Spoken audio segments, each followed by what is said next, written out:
my name is Maddie, and I'm going. And the elephant in the room is that I cut my hair. She's looking a little crazy right now. I'm going to be real with you guys. She's looking a little crazy, but that is okay. That's all right. I don't really know what to say. I just wanted to hack it off. Honestly, I don't know if I mentioned this before, but I basically told myself that I would not hack off my hair until after I got pregnant. And so I've had long hair for years, but it was time. It's very exciting stuff.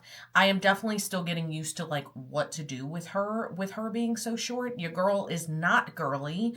So yeah, but I will put in some pictures of like some cuter, like how it looked right after it was done, and that I don't know, some hairstyles I've been trying. I also got some red highlights, as you can kind of see. Homegirl did not skimp on the highlights, and I'm very appreciative because I've only gotten highlights one other time in my life, and that particular time, yeah, like I didn't even really know that they were there. I was pretty disappointed.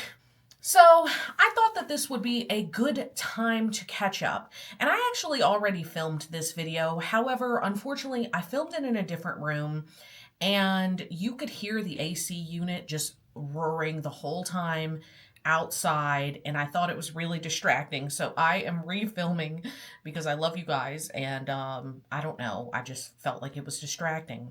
But I am here now, hanging in at 37 weeks. Although this happened, gosh, my brain's like a couple of days ago, but this happened last week when I was 36 and some change. And I may tell this story and people might be like, maybe that doesn't seem so bad, or maybe you're being a whiny little bitch. And here's the thing, I'm heavily pregnant, so that's entirely possible. It is. I also just have to accept that I do have certain biases against medical professionals. I love my primary care physician. I love my OB. Everybody else, I could take them or leave them.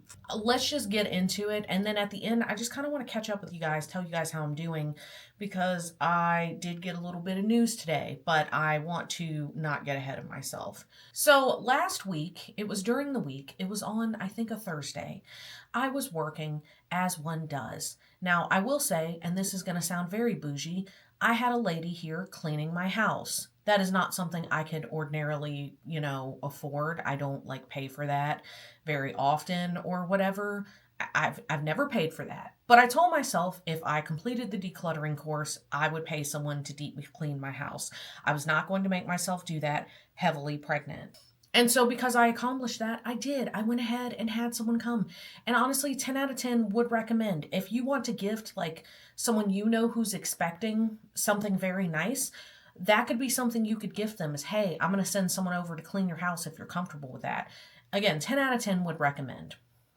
However, your girl works from home, so obviously I was in my office, and normally I keep the door open because it gets hot back there. However, yeah, I did not, because I just kind of wanted to give her space and privacy, I guess, in my own home, but still, regardless, that is what I wanted to do. And so whenever I got off work, I am a night showerer. However, I told Henry, I was like, I got to take a shower now because I've been sweating all day and I'm miserable. So I go into the bathroom, and this is before I got my hair cut. This is literally the day before I got my hair cut. And I flipped my head over to put my hair in a bun because I was not washing it.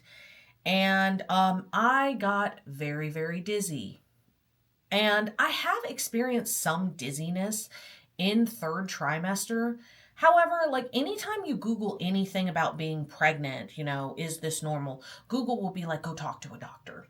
However, Google surprisingly was like, yes, that can be somewhat common. Just keep an eye out for other symptoms. And I was like, okay. So I had experienced some dizziness before, but this was especially bad in hindsight because I flipped my head over. It was a sudden movement. And so I grabbed a hold of the sink. I steadied myself, was like, all right. I don't know. I just didn't feel too great about it. And so we have an at-home blood pressure cuff. I went ahead and took my blood pressure, and it was something crazy like 148 over something. And I was like, oh dear. So I was like, okay, Maddie, this is a cheap blood pressure cuff. You're a little stressed. let's just go take a shower, try to relax, and I'll take it again. And I took it again, and it was like 132 over 110. And I was like, that's too high. Let me call OB triage. So I call my hospital. I call OB triage, and they're like, yeah, you need to come in to be monitored. And instantly, they didn't tell me how long, but I just knew in my bones I was going to be there a while. Now, it is worth noting that I have worked in an ER before, so I'm generally pretty patient at the doctor's office. I get that things don't always move quickly for a variety of reasons. And so, but I was just like, fuck. So, and I'm also like, I mean, me and Henry fully prepared as if we were going to go get induced that day. We put the car seat back. We have the car seat mount or whatever the hell you call it, the base. We already have that in the car, but we've kept the car seat out just in case. We grabbed my go bag and the baby's diaper bag. Henry very quickly packed his own bag. We grabbed our pillows. We grabbed everything as if I was going to be induced. And I was feeling not great. Now, I will say, if you follow me, then you would know that like around like 32-ish weeks, don't quote me on that, I did fall and have to go to OB triage for a few hours. And I was definitely much more upset when that happened, because of the way I fell was I fell on my treadmill, I hit my arm, I slid down, and I landed on my stomach on the floor. There's a lot protecting baby here. There's a lot of fluid. There's a lot going on. You don't want to fall and land on your stomach. So I had to be monitored and everything was fine. But I will say, once I got up to the room and I was finally alone, I was like, oh God, what have I done? This was not quite like that. I was nervous. I was anxious, but I wasn't like in tears or anything. Yeah. God, the girls are out to play today. Here we go. Let's just straighten that out. But we packed everything, and I just was overall feeling like it's too soon. I want him to stay in there a little longer. Like, I just, I guess I was just more worried about the baby than really like me or Henry or I don't know. So I felt like the room wasn't technically done. This is it technically done. I will be giving you guys a tour. But the room wasn't technically done, but we had everything we needed at home. So I was feeling fine. And so we get there and we go on upstairs, and it's the same nurse I had last time. Now, I mentioned this in my give birth or die trying vlog, my productive vlog. I actually told this story. It was actually during the birth plan segment. So like, if you're like, what story was that, Maddie? I don't want to repeat it just in case people have seen it. But basically, I didn't really care for this nurse. She wasn't doing very good at communicating with me. But I specifically kind of pointed out like, oh, my left one has a better vein. I didn't insist. This is not her fault. But she just basically kind of disregarded me. And, again, this is not like she's a villain. But when I saw it was her again, some part of me was like, oh, great. So we get to OB triage. It's the same nurse as before. And I'm determined. I'm like, okay, I'm not letting her stick my dominant side this time. So luckily, the way the room was laid out, she put the blood pressure cuff on my dominant arm. The blood pressure cuff starts going.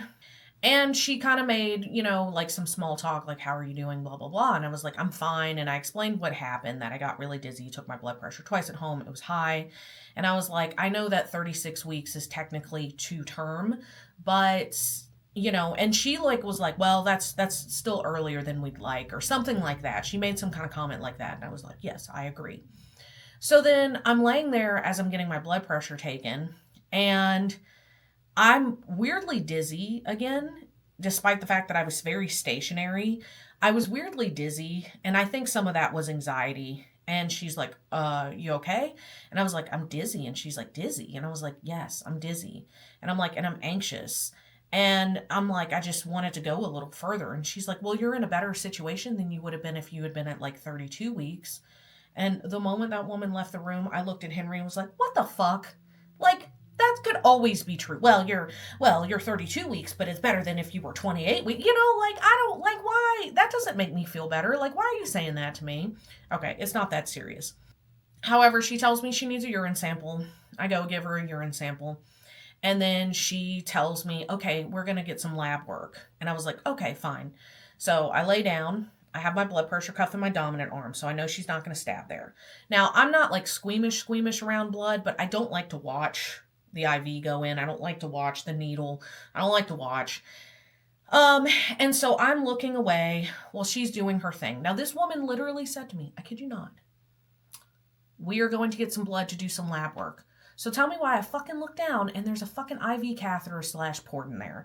And I should have expected that. I should have. But for some reason, because she phrased it that way, I thought they were just going to take some vials of blood and be on their merry way. So I was a little irritated. Not so much because I'm fine with having it in. And at this time, we still didn't know what was going on. My blood pressure had been taken and it was showing normal on their cuff. So I wasn't too worried. But like, you know, I don't know. I kind of instantly felt better. And then after a few times of it being like, it's normal, I was like, okay, I feel much better. I feel pretty confident that everything's going to be okay. And so I was really just more irritated by the lack of communication. Like, there's a difference between I'm going to take some blood to do some labs and I'm going to put an IV, I always call it a port. I don't know if that's the right word, an IV catheter in. So she goes off, does her thing, you know, all good. And nobody can really tell us how long it'll be. We had gotten a couple numbers. Somebody said maybe an hour. The med student set in and said maybe 4 hours. That's just generally what they monitor. And I'm not going to lie, instantly I was like, whatever. Because we had called at about 4. We got there, checked in at about 4:30. I had work the next day. I hadn't eaten since lunch. I will say whenever I was really dizzy, I was like, Henry, maybe I need a snack. Because you have to snack frequently with gestational diabetes. So I told, you know, Henry, like, I need a snack. I don't know what I can eat here, though. And he lovingly went to the vending machine, got me a bag of peanuts, which are, you know, moderate, low in carbs. And I was able to eat that. And I did feel better. So I was like, okay, cool. I don't think my blood sugar got low because I had taken it probably at about 3 o'clock. I'd eaten lunch at 1, I took it at 3. So I don't think my blood pressure got that low that quickly, but I really don't know. Regardless, your girl was dizzy. And I felt better once Henry provided a snack. And so when the med student came in and was like, can I like pre-interview you for the doctor? I was like, sure. I always say yes. I understand it's a learning environment. They need to learn. Totally cool with that. And he's like, how's your headache? And I was like, I don't have a headache. And so he asked me several other interview questions, was very nice, and went on his merry way. Well, then another nurse comes in, a different nurse than the nurse before, and she goes, hey, how's your headache? And I'm like, I don't have a headache. And then a ways later, she comes back and she's like, hey, I have your Tylenol for your headache. And I was like, I don't have a headache. Like, it was to the point that when she left, I looked at Henry and was like, did I ever say to anyone that I had a headache? And Henry was like, no. And I'm like I was starting to feel a little gaslit. And I know they didn't mean to. There was clearly some kind of miscommunication. I think from that first nurse. And I think because I did come in with concerns of like pre-eclampsia, because that was the fear, that was my scare, that was my concern. You know, that's very common, is a headache that won't go away. But I never said a headache. I just said dizzy. So it was a little frustrating to have multiple people, me correcting multiple people on, I don't have a headache. Regardless, we're sitting there, we're waiting. I asked for an update at one point. They're like, we're just waiting on your lab results to come back. Everything else looks fine. You're looking good. And I was like, okay. They did monitor, of course, baby. I got some pretty great footage of him just moving against the little, I don't know what you call it, the constant monitoring thingies. You know what I'm talking about, maybe. I don't know. I'm going to show a video. But I got some good footage of him. He was doing great. Heart rate's looking good. He's good and strong, and we like that. And so at this point, I felt fine. However, I was getting to the point of being starving, because you're only supposed to space your meals 3 to 5 hours apart when you have gestational diabetes. And we were heading toward, hour 7. And so, yeah, your girl was struggling. Like, Henry got me another bag of peanuts, but you know, when you're hungry, you want to eat it. You want to eat a damn meal. Okay. So I finally told Henry, I was like, look, I hate to be this person. I don't want AMA to be in my chart. That is against medical advice. That is code for this patient has left against medical advice. I did not want that in my chart. But I was like, we have work tomorrow. I'm starving. They are not concerned at all, and not in a negative way, in a positive way. They feel like we're me and baby are both doing good. I understand labs take a while. I want to leave. And so 9 o'clock hits, and I'm like, Henry, just go get us some food. Because Henry didn't want to leave because they wouldn't give us a straight answer on when it would be. They were like, oh, it should be soon. And Henry's like, I already know what's going to happen. I'm going to leave, and you're going to immediately discharge. But at this point, I was like, Henry, if it happens, it happens. I'll wait. I just need some food. And so Henry lovingly went off to Culver's, is what we ate that night, because Culver's, you can get broccoli on the side. Your girl, again, gestational diabetes. I can't have French fries. And, they have, pretty good, like, keto-ish options. Not that I'm keto, but that's what I kind of look for. And so he went off, got us some food, and I went up to the nurse, and I was like, ma'am, respectfully, I'm gonna go. And she was like, oh no. Now, this was a different nurse because we've moved on to night shift at this point. This is not the same nurse of any of the nurses before. And I was like, I'm sorry. I'm like, you guys aren't worried about me. I know we're waiting on labs. She's like, I know. She goes, we've gotten all your labs back except if there's protein in your urine, because if there's a certain amount of protein in your urine, that indicates preeclampsia. So we're just waiting on that. And we called, and they were like, you know what? Give us 10 more minutes. So I was like, okay. And she goes, and I'd really like you to talk to the resident. And I was like, okay. I talked to a med student like 4 hours ago. Because at this point, we were there like 5 or 6 hours, 5. And considering I expected to be there 4 tops, again, I'm not trying to hate. I get that things move slower in the hospital. So I'm like, okay, 10 minutes. Henry just left. Fine. So the resident comes in, and the resident is like, listening. She's like, okay. She goes, everything looks fine. Your numbers look pretty good. And I was like, okay. I'm like, what if there is protein in my urine? Like, does that mean like you want to induce me tonight? And she was like, no. She goes, we would call someone. We would talk about, scheduling an induction, but we would not, it would not be like we have to go right now thing. And I was like, okay, well, I want to leave. Now, she ended up asking me to wait for the actual doctor. So the doctor came. Funnily enough, it was the same doctor who had... This is going to be confusing, and I don't want to over-explain, but it was the same doctor that I briefly saw at the beginning of my pregnancy who wanted to put me on insulin before I needed it. I am currently on insulin. I did not need insulin back then. So, she literally just did not listen. Again, what is with these people not listening? She thought I was still taking a GLP-1. She thought some other stuff, and yeah. But she came in, and I wasn't like you. I was just like, hello, Dr. So-and-so, how are you? I remember you early on in my pregnancy. And she was like, okay. And so she basically said the same thing the resident said. Everything looks good. If there's protein in your urine, I guess we can give you a call or put it in the portal. I understand you don't want to wait any longer. It has been quite a while. Now, it is also worth noting, those beds in OB triage are horrible. They should be ashamed of themselves. And I know that sounds dramatic, but I mean every word of it. They're horrible. They hurt. My tailbone hurt. My butt hurt. Like, everything hurt. And normally I'd be happy to be able to sit propped up in a bed because I can't lay on my back anymore. If I have to go back, I will bring my butt cushion because I can't do it. Okay. I'm being all over the place. So the nurse comes back around, takes out my IV, and literally as I'm walking down the hall, the resident runs up and is like, you're fine, no protein, you're good, awesome, thank you. And I was like, okay, cool, thank you, goodbye. And so I went down, I waited for Henry. Henry scooped me up, and we went on our merry way.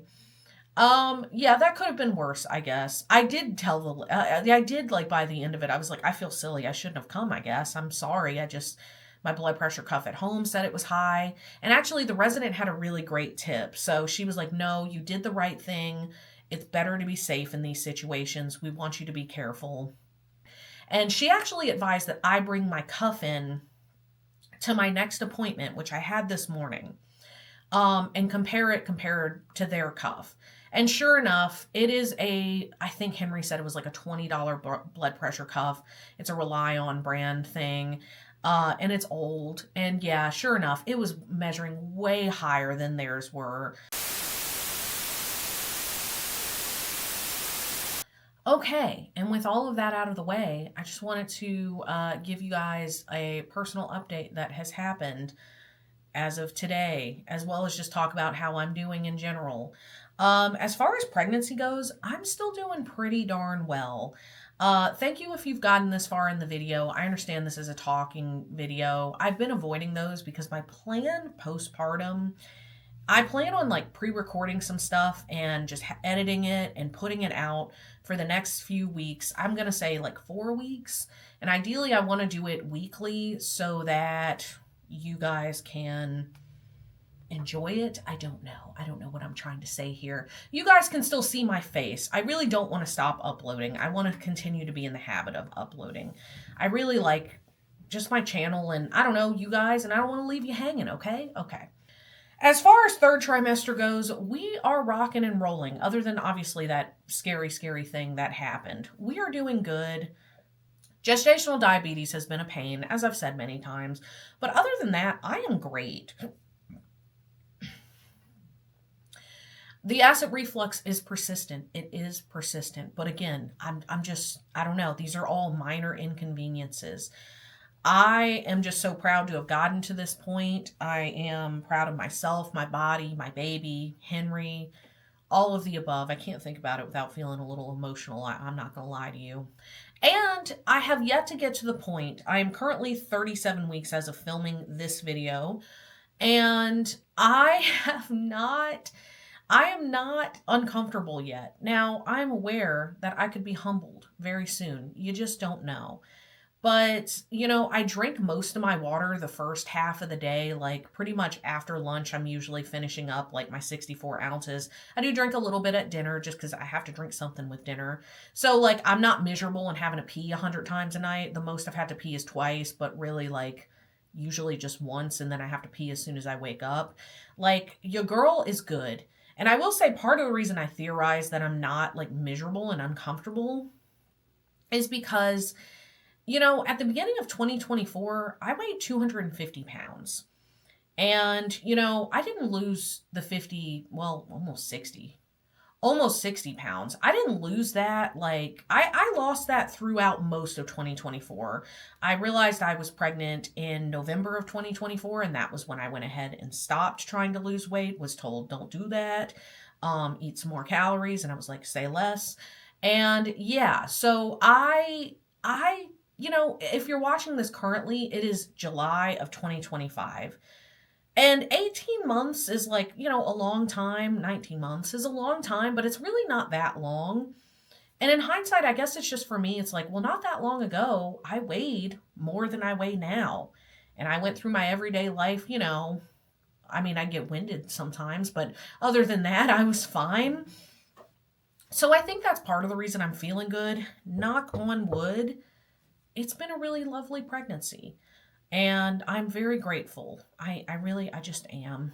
Having said that, I went to my class today, my parenting class. Now, the class is a mixture between a parenting class as well as your doctor's appointments. So you go there, and if you've ever been pregnant, at least in the States, a lot of the time, your appointments will consist of these annoying 10-minute appointments. They're usually always behind at the doctor's office. And you go there, they take your blood pressure, they take your weight, they listen to baby, they ask how you're doing, and then bye, deuces, see you in a bit. And so this is nice because after we have a parenting class, and we had 4 mothers in the class, including myself. However, one of them has had her healthy baby. She was a little further along than the rest of us. She had a home birth. I'm very intrigued and curious about her experience with that. But regardless, she had her baby, and the rest of us, you know, we're just hanging in there around the 36 to 37 week mark. However, today, all 3 of us were told that we were going to be induced. So that is the elefante in the room. The cat is out of the bag. I'm not sure if or when, but basically took my blood pressure and they were like, "Okay, it's a little borderline." And I was like, "Yeah, it is a little bit." And she was like, given the scare, given the gestational diabetes, I think 38 weeks. Honestly, she didn't even do much of a lead up. She goes, "What do you think about 38 weeks?" I'm gonna be real. I was just kind of stunned. I've been pretty mentally prepared for that, unfortunately. I've just heard it a lot with gestational diabetes. It's pretty common. I didn't want to be induced. I don't want to be induced. I really didn't want to do Pitocin either. And unfortunately, that's also part of induction. I know people are going to disagree with me because I did do my own research to see, like, hey, do I have to do Pitocin if I get induced? My doctor says yes. Google says not necessarily, but my doctor is like, we have put off doing it. She goes, but in my experience, unfortunately, it just seems to prolong things and you unfortunately end up needing it. And she's like, especially for first time mothers. But it was funny because everybody was crying when they were told that they were going to be induced. And everyone was upset. One of them was like, "I'm not ready." And I feel terrible because I was like, "I'm ready." I mean, I don't know. We just kind of went into like overdrive when it came to preparing. And so, yeah, I just am sad because I did want to go into, labor naturally and I wanted to know what that would be like. And I'm sad that that experience is going to be no longer. I don't really know what else to say there. I'm not exactly sure as to when, but she said around 38 weeks, and that is in a week. It was one of our quieter parenting classes because I think we were all just digesting the fact that we're all having our babies very soon. Henry has been, of course, to the shock of no one, supportive. He's not like freaking out, like, "I'm not ready either." He's fine. And he said before we left, he had to go to work, and I actually have the day off, but he was like, "We're going to meet our baby in a week." And I was like, "We are." Oh no, it's getting me. Not the hormones. It's a crazy feeling. So I'm pretty excited to meet him. I don't really know what to expect as far as birth goes. I will say I feel very underprepared with breastfeeding, and I still feel like I've done all the research on breastfeeding. So like, but I just don't know a lot of people that personally do it. Other than that, I am rambling on. So, next week's video, if it is a nursery tour, that means that I did get scheduled for my induction. And so the next few videos you will see after the nursery tour will be a postpartum Maddie. Well, I won't be postpartum in the videos. They'll be pre-recorded. But so if you do end up watching that, I do appreciate that. Thank you for supporting the channel. I am monetized. I don't make I have a regular job. I'm not fancy monetized, but it funds my Canva subscription and the things that I use to help make the channel run and do its thing. But yeah, okay. Well, with all that out of the way, and God, can I freaking talk forever? I'm so sorry. I hope you guys have a great day. If you have a positive induction story, you want to leave it in the comments below, I would appreciate it. Again, it was not my first choice, nor was the whole Pitocin thing, but I really just want to do the best I can for this little baby. And I guess some part of me is glad that, well, at the very least, I know when it's coming and it's not going to happen at an inopportune time. Although if I may naturally go into labor on my own, in the middle of the night or something. But if that's what my body wants to do, that's what she needs to do. But okay, I have rambled long enough.